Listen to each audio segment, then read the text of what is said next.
Guys, I hate them all.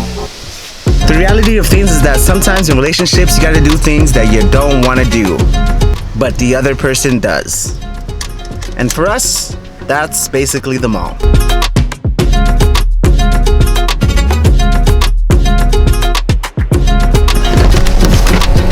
The reality of malls is that they're too packed. There's always an annoying kid that keeps crying. It's just a mess. And on top of that, now we gotta wear masks indoors. Fuck, this isn't even a mask. Masks indoors. It's a mess. Okay, maybe I exaggerated. It's actually really empty right now. Let's see.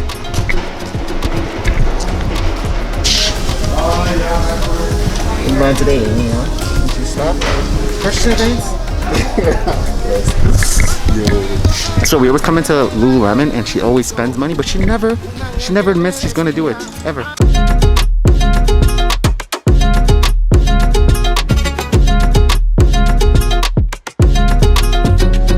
Like, what do you think?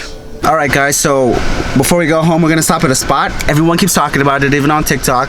It's here in Barrie and it's called Extreme Dollar.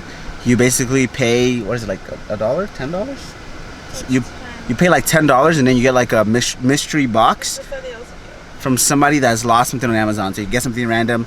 Maybe we'll get like 1 or 2 and then I'll do an unboxing while I'm talking about, you know, the topic of the video. So we just got back. We're gonna grab a quick little seat and we're gonna open these packages and see what we got. Honestly, it's probably just clothes. Let's be honest. That's t-shirts. Oh, it's a crew neck. Oh, okay. Dope! Extra large. Yeah, this one's mine. Snake. Alright, okay, next thing.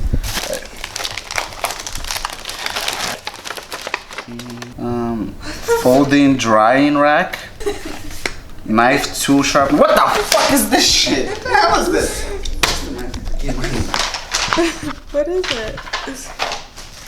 Oh yeah, knife and tool sharpener. What is this shit, man? Oh, it's like a dry fit. Oh, not bad. They're pants. Definitely not my size. What the hell is this? Who's gonna fit this? Who's gonna fit this? Who in there? Oh shit, yo, this is worth $80, bro. Resale. Bra? I don't know what this is. I don't know what it is. This is funny. Wow. I can't fit it. Wow. Just my fucking size. Wow. Okay. Oh. I'm not fitting that, that's for sure. How do you even put this? Look. I picked the bad one. This is a mess. Well, I guess the benefits is that you can still resell if they don't fit, and They definitely don't fit. not even sizes. That's not what I'm referring to. Alright, so now to the legit part of the video.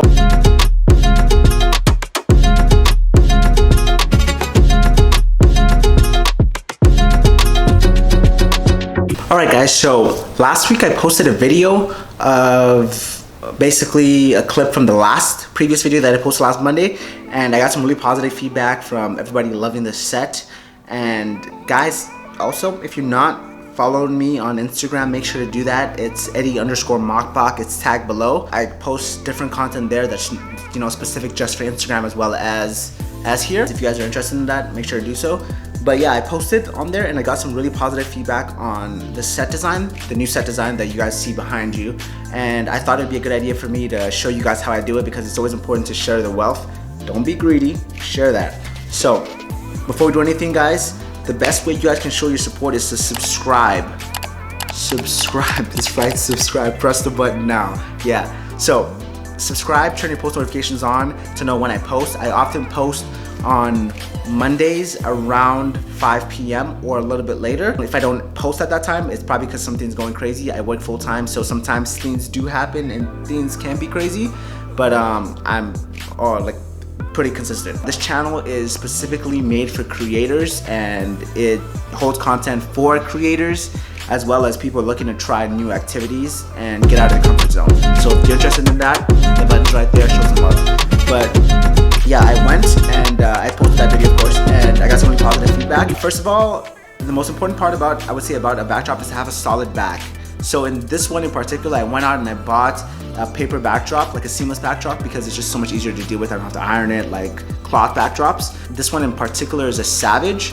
I know, right? Savage backdrops. It's kind of cool. But yeah, the quality is amazing, to be honest. It's worth the price. For the size I got, it's about $100, which is a little bit steep, but I mean, it's reusable.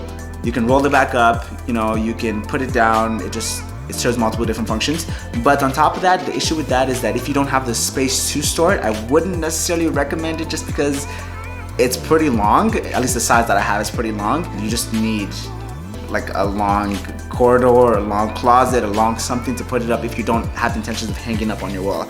So if you can't store it, sorry, you're gonna have to look at another alternative or a different size that fits for you. This set in particular, I decided that I wanted to incorporate some greens. So as you can see, I have 2 plants behind me.